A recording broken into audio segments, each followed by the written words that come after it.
Почитувани гледатели, драги пријатели и трагатели по вредности. Еве не денес, овде, на ова место, во шестата емисија од втората сезона на Потрага по вредности. Мои денешни соговорници се презвитер Ивица Тодоров и Владимир Локвенец. Со презвитер Ивица Тодоров добро се познавате, тој е мој редовен соговорник и соуредник на оваа емисија, а би сакал сега да го представам мојот денешен гостин, Владимир Локвенец. Ние се договоривме да те представам како менаџер, стопанственик и брат во Христа. Дали е точно ова представување? Темата за која денеска одбравме да говориме, не случајно е оваа тема и не случајно се овие соговорници. Темата е помеѓу бедата и богатството и скромноста како вредност. Владимир, сите ние луѓето поседуваме некакво богатство, дали материјално, дали духовност. Тоа во Новиот Завет, Христос кога ја раскажува параболата, тоа се талантите, што ни ги дава. Еве сега со тебе ќе почнеме, како ти го разбираш богатството? Што е богатство за еден човек? Па, пред се зависи од вредностите на човекот. Ако направиме една анкета низ светот, верувам мнозинството ќе каже богатство е тој што има многу пари, што има многу материјални вредности. Немал број се надевам, не знам колку, меѓутоа ќе кажат дека јас што си имам луѓе кои ме сакаат, кои сум семејство или пријатели, обкружен со љубов, јас сум богат човек. Или сега оди една, така би рекли, пропаганда на телевизијата, децата како големо богатство, што е и точно? Апсолутно, и тоа е една голема вистина. Кој не прави најстрекнија во борбата во секојдневните, кога ќе ги видиш децата, ништо не ти е важно понатаму за борбите што ги водиме секојдневно.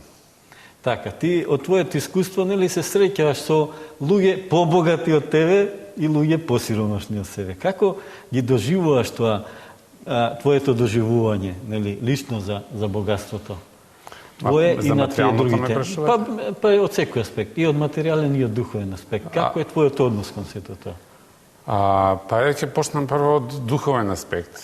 На човек што е богат од духовен аспект, може само човек да му се радува. Тој зрачи со добрина, со позитивна енергија, и не може да не се примети тоа, нели, во воздухот. И секогаш сакаме да се дружиме со такви луѓе, со позитивни, со радосни, весели, со исполнети со љубов. Од друга страна, духовно посиромашните останува да се помолиме да и тие се осознаат духовно, да почнат да развијат тој дел, да стануваат духовно побогати.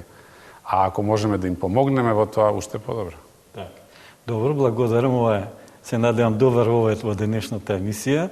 И сега, отец Ивица Тодоров, кога се договаравме за оваа емисија, вака ја дефиниравме да биде помеѓу бедата и богатството, значи што е беда, што е богатство и скромноста како вредност. Затоа што првите две се релативни, меѓутоа и скромноста е некако што е она мостот што ги поврзува нештата. И не случајно одбравме оваа тема, секогаш одбираме тема што е присутна во Светото писмо, во Стариот и Новиот Завет. И сега се надевам отец Ивица ќе ни даде еден добар вовед во темата, што е беда, што е богатство и како со скромноста да негуваме таа скромност како вредност. Случко, оваа тема, оваа проблематика е актуелна во нашето секојдневие. Значи, особено, еве сега ние живееме во еден таков начин на вреднување на нашето постоење, што материјалното веќе станува примерно, веќе одамна е, но станува примерно како знак за успех. И доколку некој човек е материјално богат, тој е успешен човек.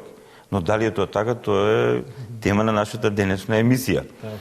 И не случајно, значи, кога ја подготвувавме емисијата, а многу често и многумина што ги гледат нашите емисија велат како ги дефинирате тие нешта, тие вредности, затоа што тие се тешки за дефинирање. Значи, први и основно, како што и братот Владо тоа го спомна, да говори за богатство, сега за кое богатство правиме муаве, за кое богатство е на нашата тема сега. Но етимологијата на самиот збор богатство некако е поврзано со зборот Бог. Так. Значи не може да биде богат човек оној што го нема Бог во себе си. Так. Сега интересно е дека во словенските јазици е така, во другите не верувам дека е така. Говориме за нашиот, за нашиот јазик. Сепак е врз христијански основи и вредности формиран и од свети луѓе христијани, така да богат е оној што го има Бога во себе. Така е, значи вистинското богатство е кога ќе го имаш Бог во својот живот. Односно, ја имаш вистината во својот живот, ја имаш смислата во својот живот. И сега, самиот тој човек што го има Бога во себе, односно, неговата вистина, тој е свесен да ги вреднува даровите што Бог му ги дарува како богатство и на духовен и на материјален план. И тогаш тој знае што со тие богатства. Тој знае да располага со нив, затоа што тоа се дарови Божји. Еве говоревме пред малце, братот Владо убаво тоа го спомна, за духовното богатство, љубов, радост, семејство, деца. Сега, ако човек го нема Бога во себе си, прво и основно тој нема да дојде до тоа, а и ако дојде некако до тоа, кој знае на кој начин ќе го вреднува тоа? Така. Низ која призма ќе го гледа тоа? Многу интересна работа, да. Така. И сега, дали е тој богат? Значи, ако Бога го нема во себе си, е себичен, алчен, егоиста, суетен, наметнувач на волја и така натаму, како ќе се чувствуваат тие деца или таа сопруга со него, или ако е сопругата таква со својот сопруг или така натаму. Значи, немајќи го Бога, немајќи духовно богатство, тие даровите што им се од Бога и духовни, материјални, нема да им бидат за радост, нема да им бидат за благослов, туку ќе им бидат за пакост. Исто така и со материјалното богатство. Ова многу е битно и како се доаѓа до материјалното богатство. Ова убаво го има тоа, односно преубаво, скоро како формула може да се разбере, оно што премудриот Сирах го напиша во својата книга во Стариот Завет, дека на сребролюбивиот желбата за богатство душата му е суши. Така. Значи, што значи кај евреите душа, нефеш, тоа е синоним за нашата личност, но и за нашиот емотивен дел и за нашиот севкупен момент како личности. Значи, личноста, односно душата му е суши, личноста му е суши, умот му го суши, чувствата му ги суши. Таа сребролюбивост, таа желба патолошка за се повеќе и повеќе материјални богатства ги суши како личности и тие стануваат неосетливи.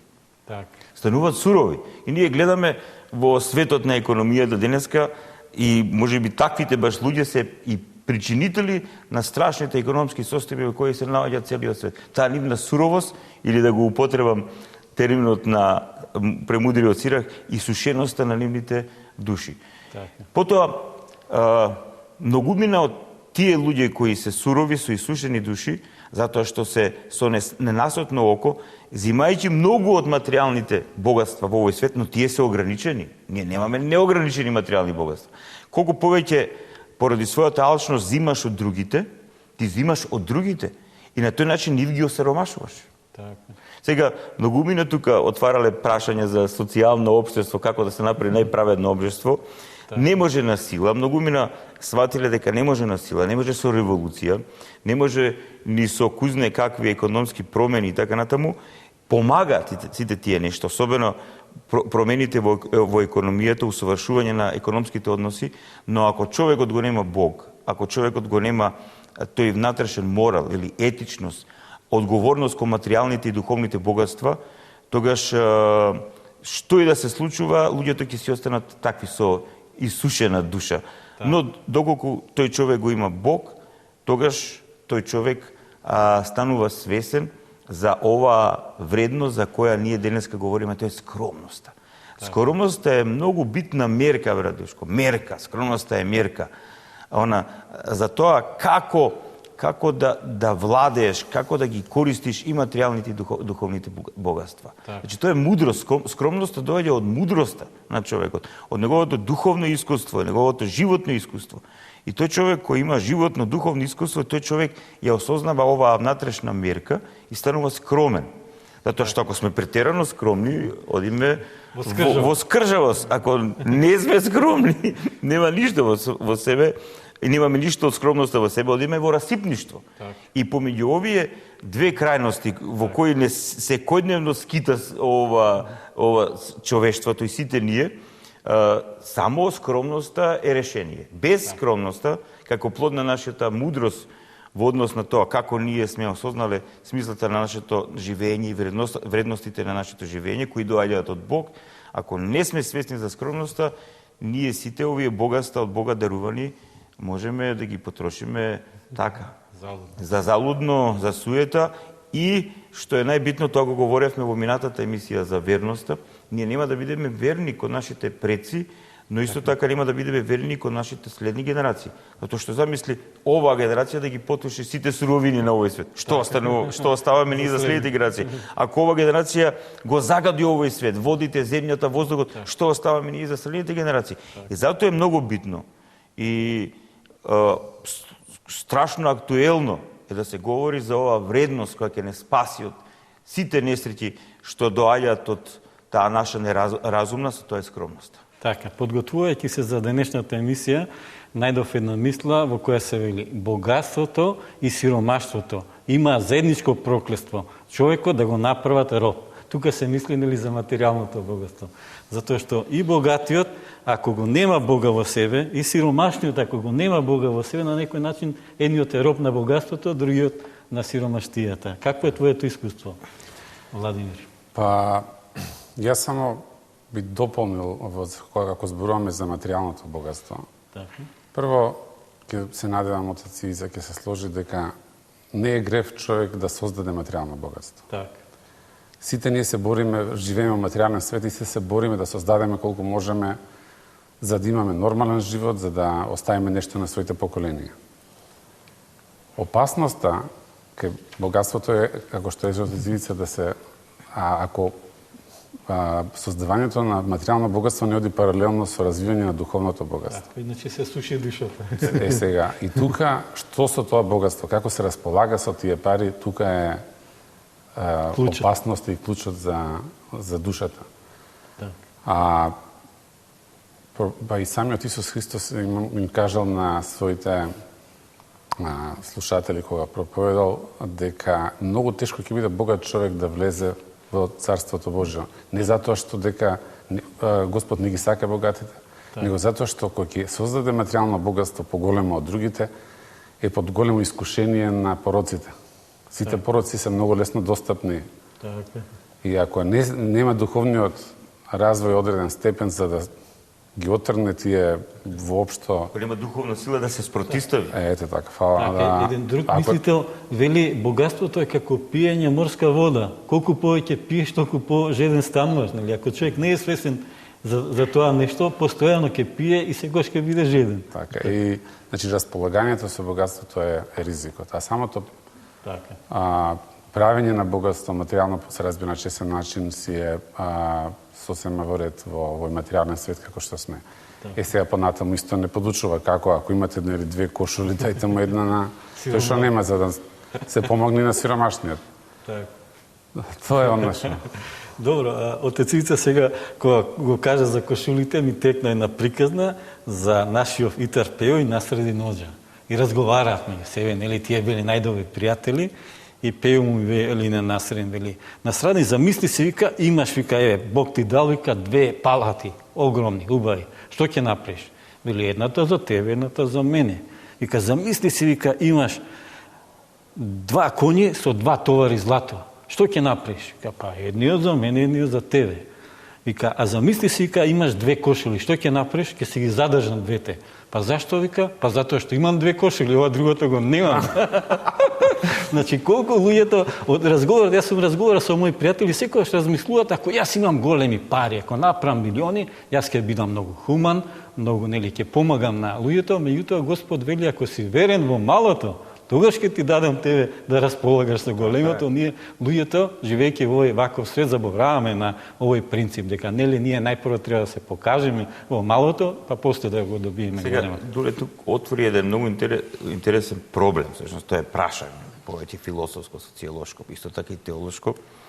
дали на луѓето им е дадено, предодредено, некои да бидат богати, некои да бидат сиромашни. Затоа што многумина прашуваат се, чека малку, зашто Бог мене ми одредил да бидам богат, а на некој друг да биде сиромаш, или на сиромашниот вика зашто јас сум. Сега, нештото не се баш така поставени, затоа што имаме праведно и од Бога благословено богатство и неправедно и од Бога неблагословено богатство.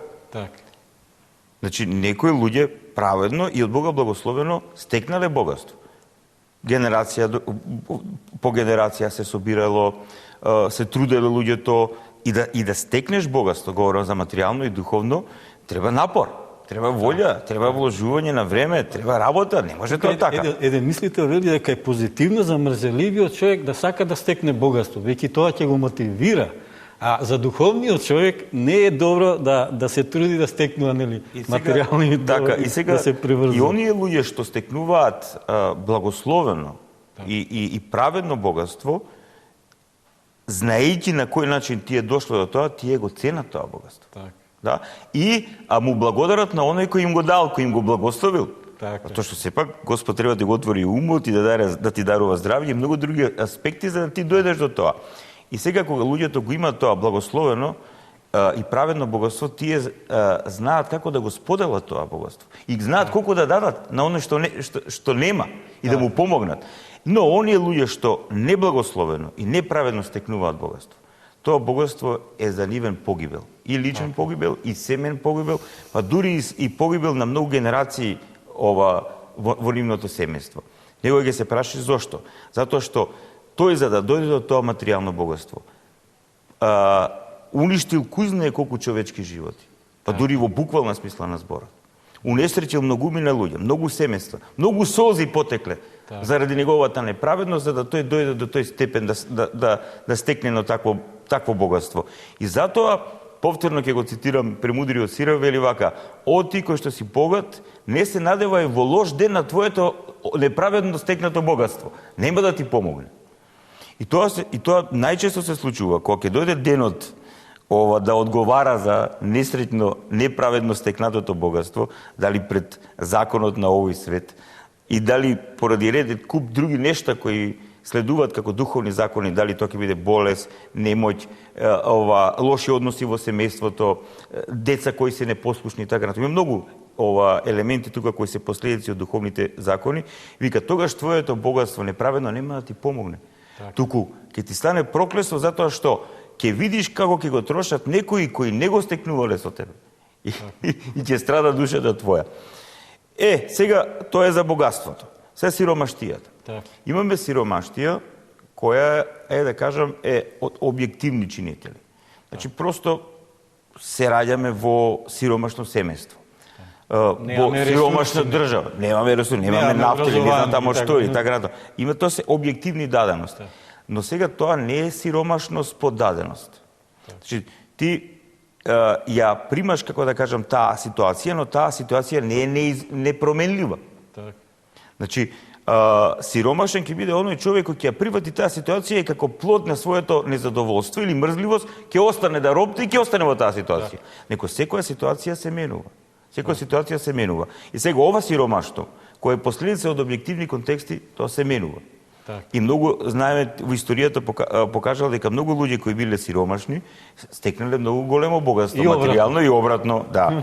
Сега, за она состојба на сиромаштија која е последица на нашата животна неодговорност.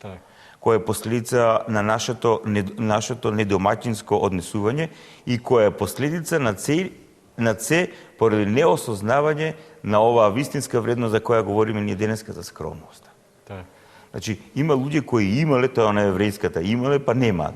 И затоа што не знаеле, не ја разбрале тајната на скромноста, вредноста на скромноста, имајќи го изгубиле тоа богатство, па и она материјално, и она богатство, и она духовно, и ја вкусиле сиромаштијата како последица на својата неодговорност, како последица на својот грев, на својата острастеност и уште еднаш ќе повторам, како последица неосознавање на оваа вредност, скромност. Значи има многу луѓе кои поради коцка, кои поради алкохол, кои поради блуден живот, еден друг еден куп други аспекти на едно неблагословено од Бога живење и тоа што го стекнале и од своите претходници, и од својот живот, и од својот труд, го изгубиле. Так. Јас да речеме, брате Владимир, неам многу средби со богати луѓе, во материјална смисла. Предпоставам дека ти си менаџер и дека имаш поголем искуство на тој план.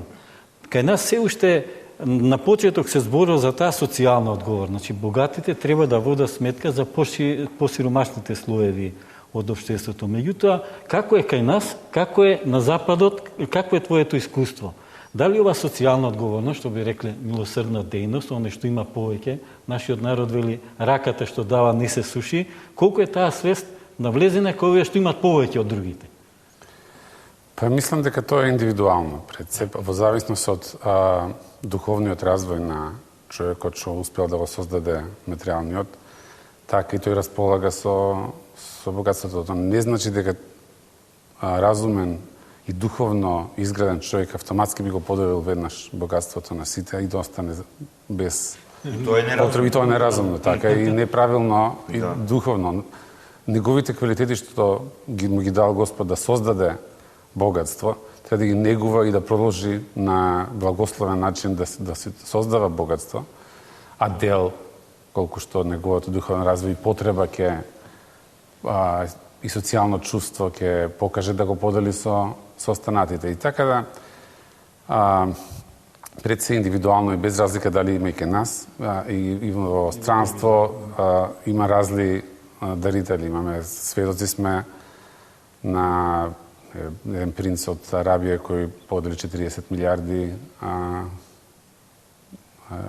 долари во хуманитарни цели. Имаме пример на собственикот на еден познат ланец на маркети во Германија, кој од нула почна и создаде професор на факултет, а го создаде тој ланец толку успешен и најголем акционер.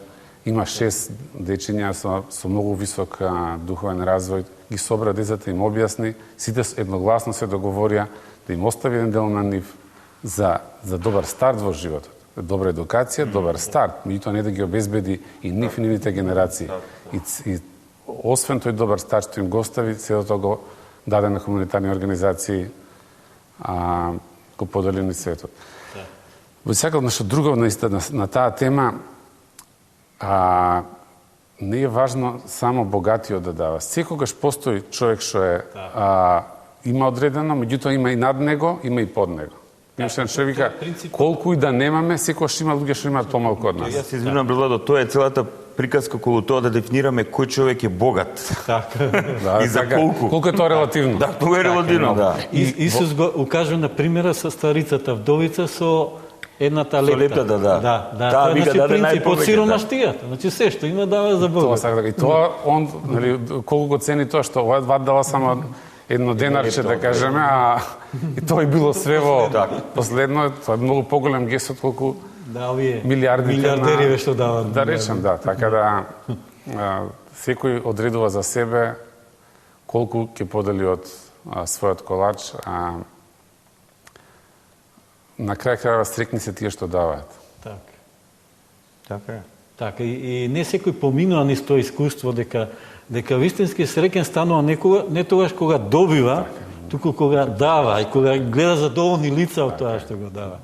Само што околу ова има во Дидахи, во учењето на 12 апостоли, ова еден ранохристијански спис од вториот век.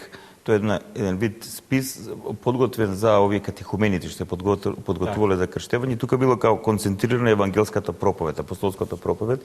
Има на едно место, вика, парата да се ознаи во твојата рака додека решиш кому да ја дадеш. Сега, вака, ако вонко текст се каже тоа, ќе се мисли некој дека тука не потикнува некој на скржавост. Не, туку на мудрост. Значи, ако веќе имаме материјално богатство, а материјалното богатство подразбира и моќ некаква, така натаму, ако имаме материјално богатство, тогаш ние треба да бидеме мудри, да знаеме кому да му дадеме. Затоа што сепак треба да се сетиме на онаа кинеската. Подобро да го научиш да лови риба, отколку цело време да му даваш риба. Значи, тој момент е многу битен. Значи, Па околу тоа со скромност, значи оној богат човек, говорам еве материјално богат човек со еден дефиниран благословен духовен живот кој стекнал свесност и увид за скромност и живее скромен живот. Тој имајќи таква мудрост за себе, знае како да му помогне на тој другиот, пошто најбитно е на тие околу нас не само да им дадеме, затоа што за жал има луѓе во овој свет, еве јас порано па и сега сум активен на тој милосрден план и така натаму. Има луѓе кои живеат, како што спомнав премалку, во свесно прифатена сиромаштија. Клошаризам. Океј, тоа е легитимен како начин на живење и така натаму, но не сакат ништо да направат за себе. И сега народот, таквите луѓе ги нарекува готовани, сакат на готово. Ма ние ако само им даваме на тие луѓе, без да ги потикнеме нешто да направат за себе, тогаш ништо не сме направиле. Затоа што потикнувањето на материјален план треба да биде потикнување на духовен план. Значи тие само биолошки продолжуваат да живеат, а добива храна, така. Иако мора да признам дека и ова што го зборуваме многу идеалистички, најголем процент од луѓето кога ќе им се обратиш и на духовен план не сака да примат. Еве прифаќаат само таков еден живот на преживување готовански. Што да правиме сега? И тие се наши браќи и сестри, и тие се Божји созданија, тоа го избрале, не прават никому зло, па да им помогнеме и во тоа, колку толку за една биолошка исхрана. Дај Боже, да, и тоа е надежно. Но особено е битно и мудро кога ќе видиме луѓе кои поради некоја објективна даденост, што да правиме? Таков е овој свет, суров, несреќа, се во некава состојба на сиромаштија, но гледаме потенцијал кај тие луѓе. Гледаме интелектуален потенцијал, ментален, етички потенцијал, способности и така натаму. Тука да не треба да останеме само на хранење, да им помага, тука да им помогнеме, тој потенцијал и да го реализираат. И затоа е многу добро и кај нас, и особено во странство, што многу богати луѓе прават фондации за подпомагање на деца кои се од сиромашни семејства, но кои имаат сериозни интелектуални потенцијали. Тоа е тоа. Значи, помошта треба да биде сестрана, не само на план на храна, на облака или не знам тамо што. Тој момент на емпатија, Врадушко, осет за тој другиот. Значи, разбирање за неговите потреби. Еве, во нашето македонско општество морам да кажам дека ме радува тоа, што јас сум сведок директен за тоа, дека се повеќе и повеќе се развива оваа вредност на емпатија, па и оваа вредност на скромност. Ја познавам доста луѓе кои се богати, кои како последица на својот христијански живот, сериозен христијански живот, ја осознале таа вредност и мудрост на скромност и знаат да си го организираат и својот личен и семеен живот, и знаејќи да си го организираат својот личен и семеен живот, па и нивната фирма и нивниот бизнис успева. Затоа што па преку нивниот бизнис, преку нивната фирма се хранат многу семејства. За се мора да мислиме, Врадушко. Ние сме поврзани во овој свет, така Господ ги поставил да работите, така да треба да бидеме мудри и да бидеме да имаме голема свесност кога ќе добиваме од Бог или кога ќе добиваме од било кој друг за наше добро, да знаеме тоа добро да го предадеме и поратаму за доброто на некој друг. Така. Ево дека имаме на мисла вели кога добар човек ќе наследи богатство, тоа е како овошка која ќе роди сред село. Значи, кога овошката ќе роди сред, сите имаат достапност до неја и тоа е една убава споредба за некој, нели, ка богатиот човек со богат род на една овошка која е тука за сите. Какво е твоето искуство, брате Владимир, со вакви луѓе, што се богати, меѓутоа, нели, како овошки што даваат на сите околу себе? Па, ја пред себе рекол богатите луѓе што ги познавам и што случајно сум дознал дека даваат. Тие не се експонираат со така, тоа е најбитно. Воопшто не. И тоа е скромност. Тоа е скромност. Скромноста воопшто нема пропаганда за нивното. Јас преку други луѓе, случајно преку друг пат сум дознал дека му помогнал, ќе каже и тој човек како ми помогнал, ќе раскаже приказната без да воопшто ние да знаеме како да не. А јас само би направил апел дека секој човек може да помогне на друг. Така. И ако дури колку и да е сиромашен, кој што реков, има и посиромашен од него. Има добар збор. И тоа сакав да го кажам сега, не мора да биде материјално, па нека биде со совет, со насмевка, со простување, со љубов. без разлика дали кон соседот или кон пријателот, време, ако имаш време да го посветиш на пријател, да му помогнеш во некоја ситуација, и тоа е Да давање. го сослушаш. И да го сослушаш. И тоа е... така да многу начини имаме да дадеме, да помогнеме на Благодарам. Владо, ми отвори тука сега еден момент многу интересен. Времето како богатство. Сега денеска сите ние велиме немаме време. Многу интересно. Бог ни дал време, тоа е нашето богатство, времето на нашиот живот, да. Сега и тука треба да бидеме скромни, да знаеме како да го користиме своето време. Не да го расфрламе своето време за непотребни нешта, за нешта кои немаат никаква врска ни со нашиот духовен живот, ни со нашиот домаќински живот, христијански, одговорен, семеен и така натаму. Многу често, многу небитни, формални, дури глупави нешта ни одзимаат од нашето време, од богатството на нашето време. Значи треба да бидеме мудри и да знаеме како и со времето како богатство, како моќ. И тоа е многу битно. И еве тој момент, особено во нашето општество, така е очигледно дека ние се повеќе немаме време за да одвоиме, за да сослушаме некого. Гледаме од ред причини, објективни, субјективни, притисокот на секојдневието е страшен. Стрес, кој е предизвикан од многу причини, незадоволства и така. Значи, да имаме барем малку време, да го организираме нашето време, како дар на скромноста, да им посветиме внимание на оние луѓе на кои навистина заслужуваат.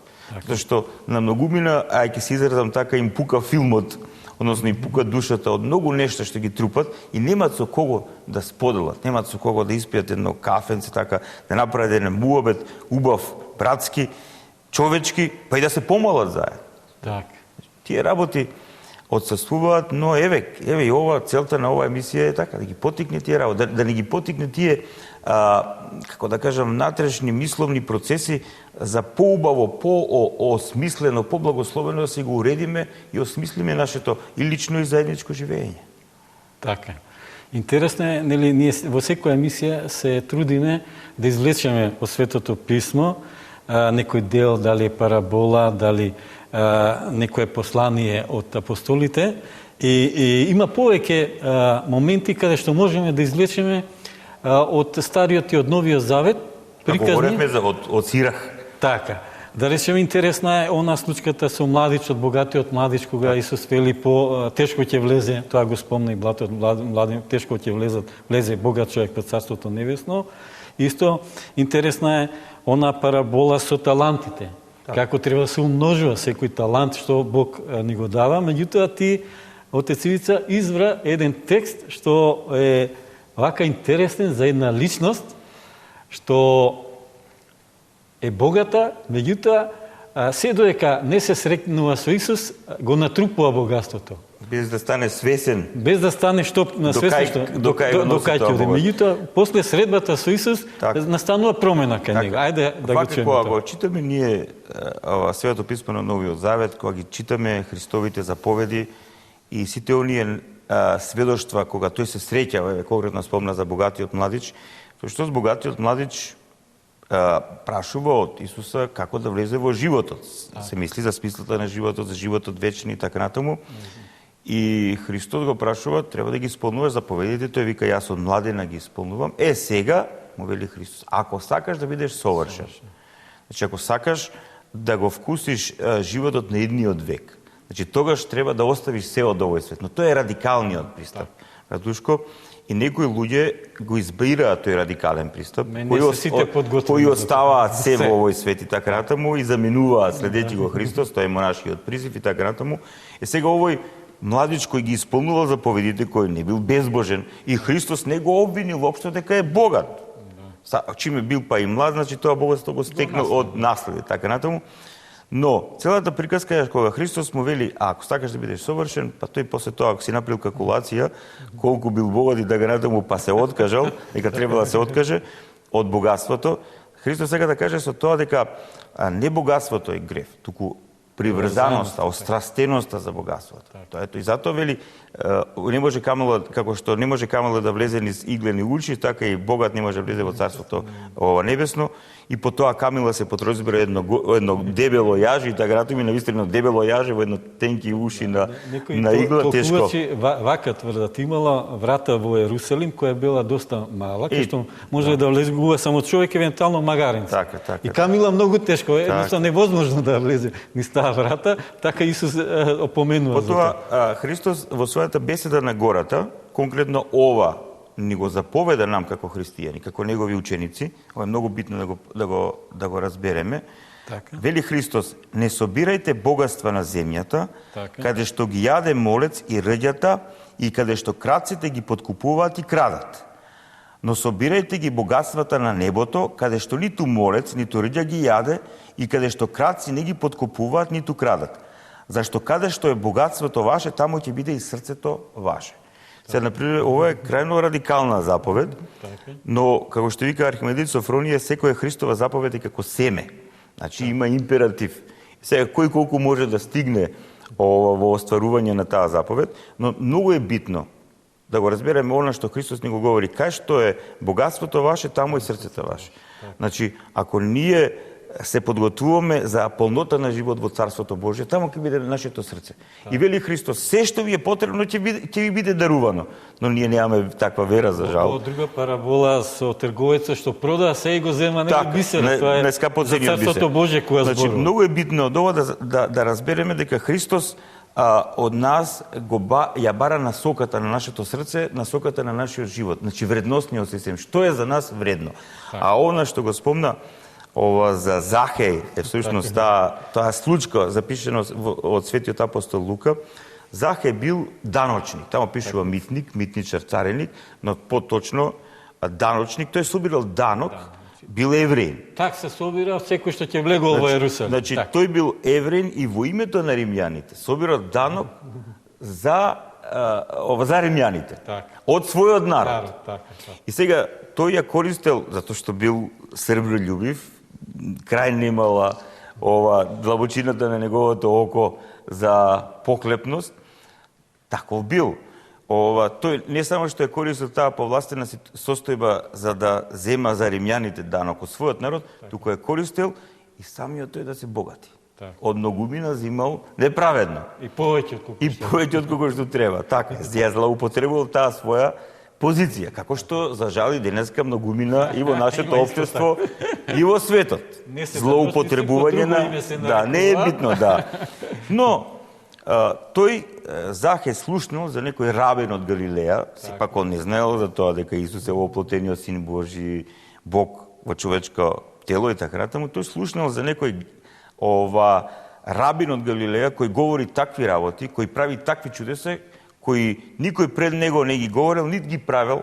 И сега тој сакал да се види со него, многу интересно. И кога поминува близко тамо кај што живеел Захеј Исус, тој затоа што бил низок се качил на една дива смоква и тога се случила многу интересна случка. Како што ни сведочи апостолот Лука,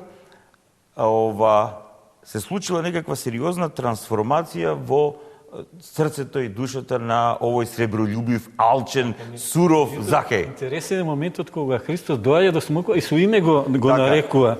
И се зачудил од кај го познава. Зошто го повикува? Затоа што внатре во душата, во свеста, совеста, срцето на Захеј се случува една сериозна промена кога тој ја почувствувал неискажливата милост и љубов која зрачела од Христовата личност. И Христос вика: Захеј, симни се. И тој се симнил без поговор. Вика: денес ќе бидам гостин во твојот дом. И тие тргнуваат со Захеј некај домот на Захеј, но многу интересна реакцијата на останатите. А сите кога го видоа тоа негодува и рекоа: отиде да гостува кај грешен човек. И Захеј ги слуша овие зборови, кој бил навистина грешен. Луѓето знаеле каде оди Исус. Но сега никој не ја знае неговата конверзија, неговото покаяние, неговата преобразба. И тогаш Захеј застанува и му вели на Господа: Господи, еве половината од својот имот ќе го дадам на сиромаси. И ако од некого нешто сум оштетил, четврно ќе вратам. А Исус му рече, денес дојде спасение за овој дом, зашто и тој е син Авраамов, зашто синот човечки дојде да го побари и да го спаси она што е загубено. И сега, ова треба подоста да се пообјасни тука, но ќе се потребно поедноставно да биде. Значи, Захеја почувствувал таа конверзија, покаяние како последица од неискажливата милост и љубов Господова.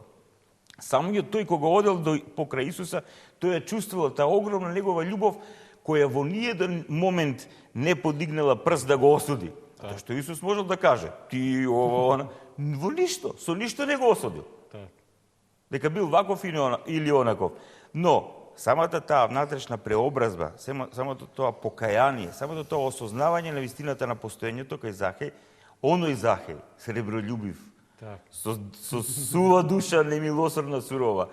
Тој кој имал срце како камен, тој на Господа му вели, половина од својот имот ќе го дадам на сиромаси и ако од некого нешто неправедно сум земал, четврно ќе му вратам. Замисли, Душко, што се случува или случило во душата на тој човек. И сега, тука е целиот тој момент што го говоревме на самиот почеток на емисијата, дека богатството вистинско доаѓа од спознанието, од доживување на Бог. Кога Захеј го внедрил Бога внатре во себе си, го осознал вистинското богатство. А тоа е тајната на вечниот живот, тајната на доброто, тајната на љубовта. Тој тоа го почувствувал и затоа што сега исполнет со вистинско богатство, тогаш она релативно богатство, што молец го јаде, крадец го краде и рѓата го нагризува, ништо не му значило. И Исус на крај го кажува она што е многу битно. Синот човечки, Месијата, тоа е синоним за Месијата, дојде да го побара и да го спаси она што е загубено. Под она загубено се подразбира целиот род човечки. Под она загубено се подразбира секој човек. Сите сме ние загубени. Сите ние се губиме, сите ние скитаме во незнаењето и гревот на овој свет. Затоа што без духовно будење, без покаяние, без свесност за Бог, без свесност и сознание за вистинските вредности, ние сме загубени. На едно друго место Исус вели како овце без пастир. Така е. И сега, кога ние ќе се отвориме за вистинското богатство, а тоа е Бог да го примеме внатре во себе, да ја примеме неговата вистина, неговата љубов, неговата милост, неговото водство, неговиот живот, оној живот што тој го подготвува за нас и во овој свет и во вечноста.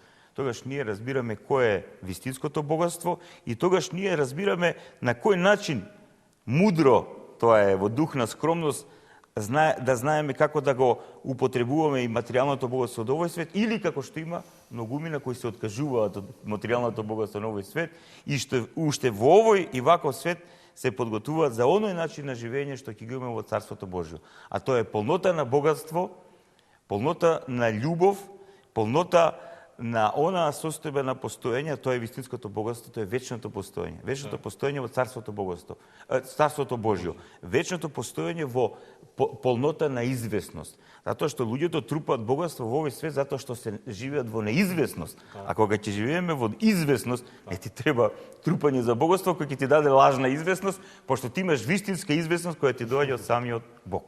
Така, тука сум извоја една мисла од посланието на апостолот Павле до Тимотеј, каде што се вели, а голема печалба е на вистина да биде човек благочестив и задоволен со себе. Гледате колку едноставно. Скромен човек. Благочестив, задоволен, значи скромниот. И така, тоа важи и за овој материјален свет, меѓутоа, тоа е една подготовка за Царството Божие, каде што само оние што се скромни, што се благочестиви ќе влезат во тоа царство. Братучко, светите отци на црквата велат вака, дека скромноста е плод на смирението и на љубовта. Так. Значи, смирението е, многумина можеби тоа точно не го разбираат, пошто под смирение не се подразбира некаква релаксираност. Многу често, кога говориме за смирение, луѓето подразбираат релаксирани луѓе, опуштени луѓе. Значи, под смирение во православната црква се подразбира сериозна борба или отсутство на его, гордост, себељубие, сребролюбие, славолюбие, сластолюбие, така натаму. Значи, смирен човек е оној човек кој што се бори против своето его, против својот лажен идентитет, против својата гордост, против своите страсти. И ако успе негде во таа борба, тој стекнува состојба на смирение. Сега, смирението, пази, плюс љубовта и една сериозна мудрост од духовната битка и од живењето во овој свет, сето тоа е еднакво на скромност. Значи, да се дојде до скромноста не е така едноставно. И затоа, кога ќе видиме ние луѓе кои се на високи положби, например, во општеството, социјални положби, или луѓе кои се, не знам, познати филмски звезди, или научници, не знам, таму, писатели, луѓе кои се материјално многу богати политичари, и кога ќе седнеш со нив, и кога ќе почувствуваш зрачење на скромност од нив, па тоа толку оплеменува и толку радува. Тоа е неголемото и вистинското богатство. И тогаш ти богатство. разбираш дека тој човек не го пробаш со својот живот.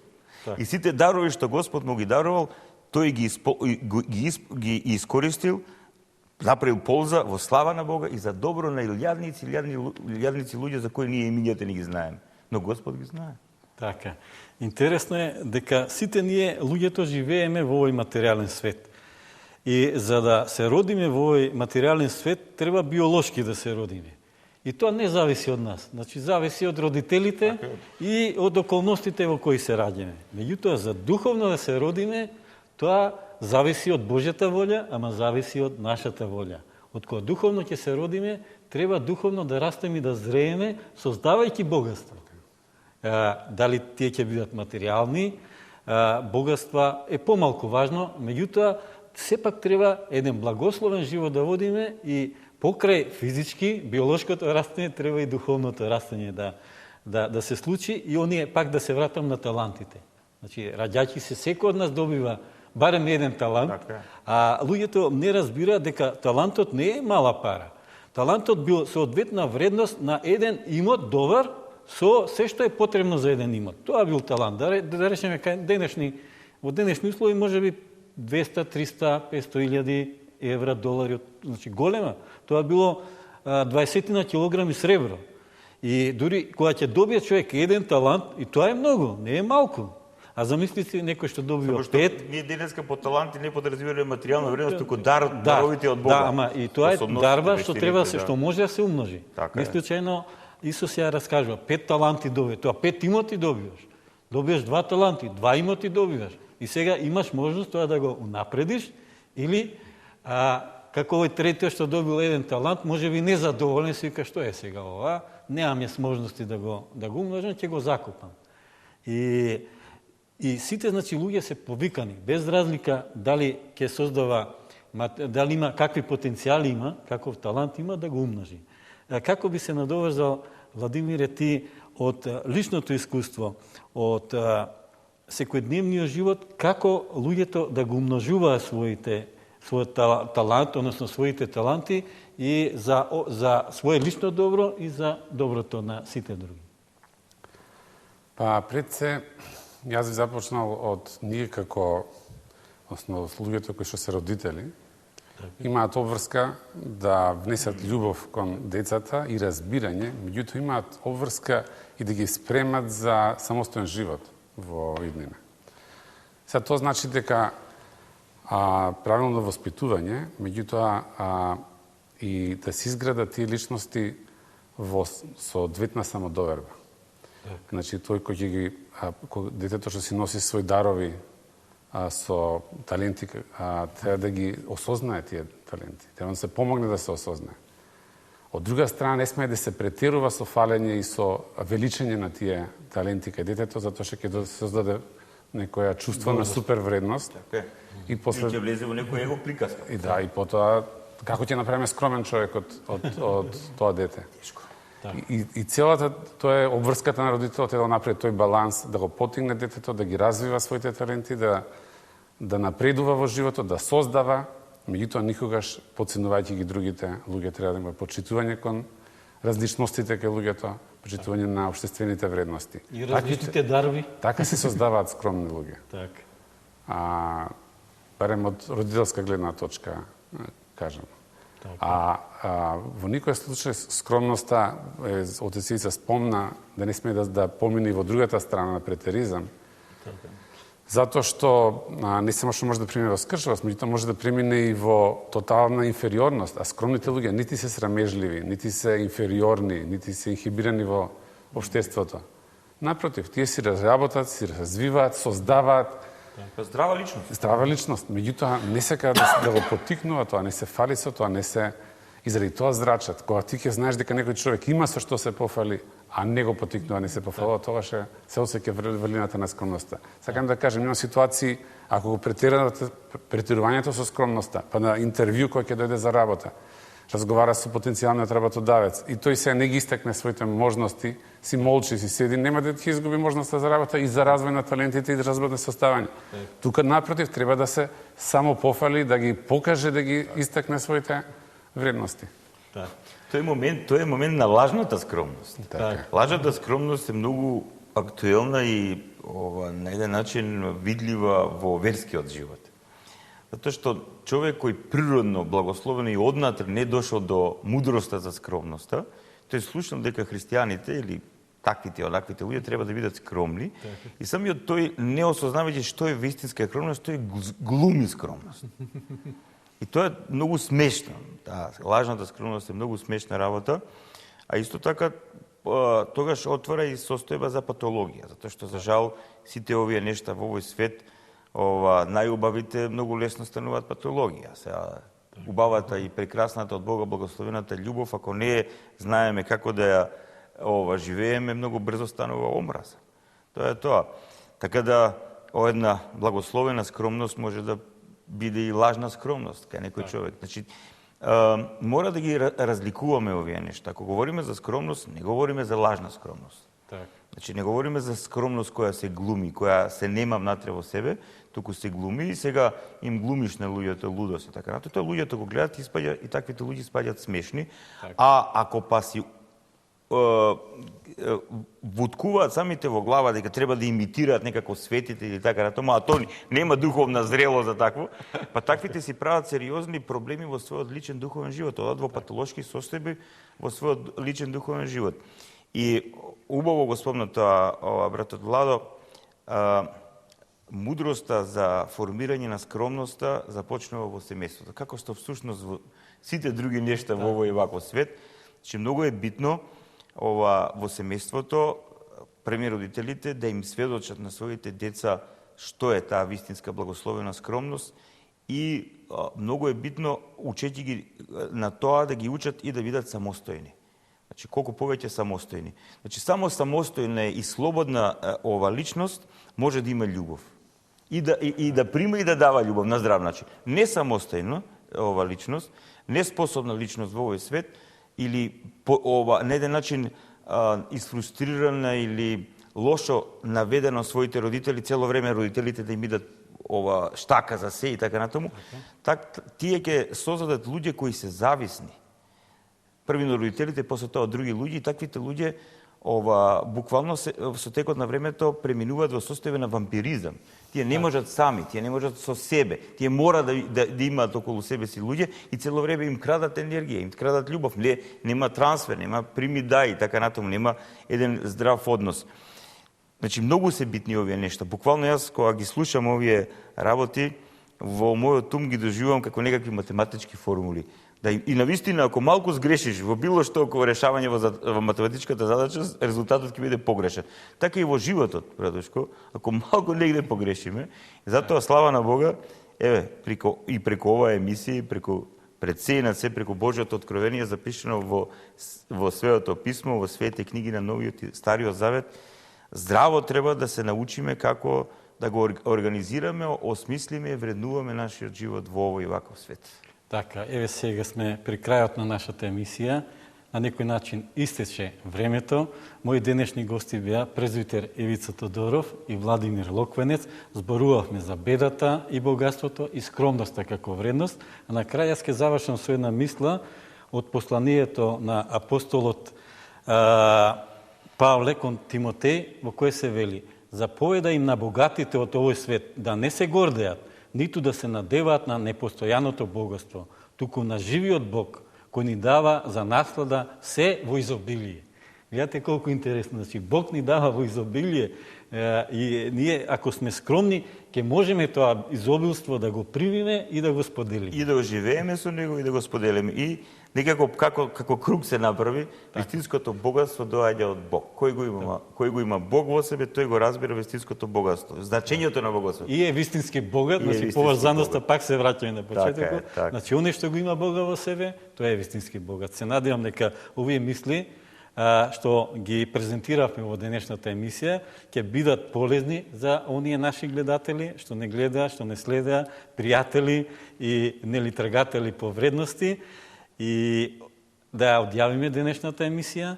Благодарам за вниманието на оние што не следеа и ги поканувам да не следат и во следната емисија со некоја друга вредност што ќе извадиме, што има свој нели почеток во Светото писмо, меѓутоа и го има своја присутност во денешниот секојдневен живот на луѓето што се овде и сега што живеат и екзистираат. Благодарам.